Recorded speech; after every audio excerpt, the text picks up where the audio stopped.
めちゃんおめめちゃんおめめちゃんおめめちゃんおめめちゃん。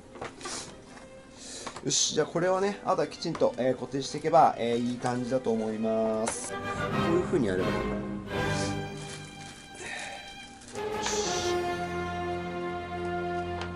これはね、やっぱ取り付ける順番があるわ。やっぱりだいぶ上がったな。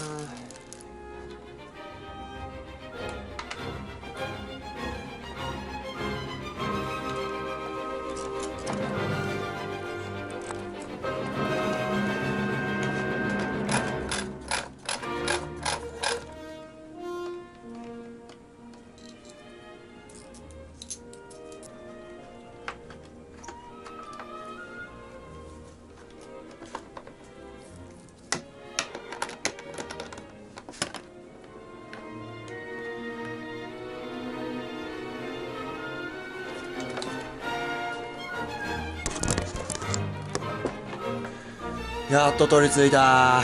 取り付けできました。終わりました。これでやった。疲れた。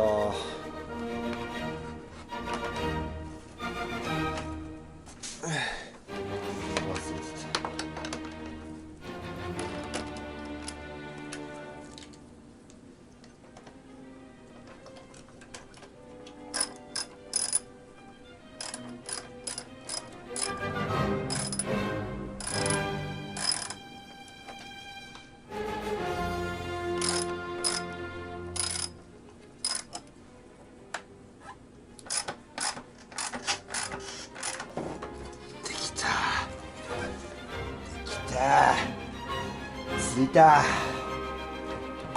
そしたらこいつ詰めます。そしたら今度はこっち、この3点、123点。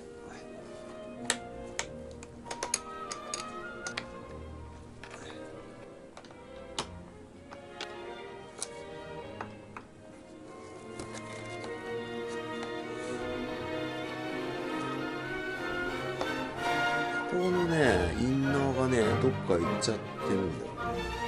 それは今、パーツ買ってるんでいいんですけども、いい感じ ?OK だ。これで、バイクの方に取り付けしていきます。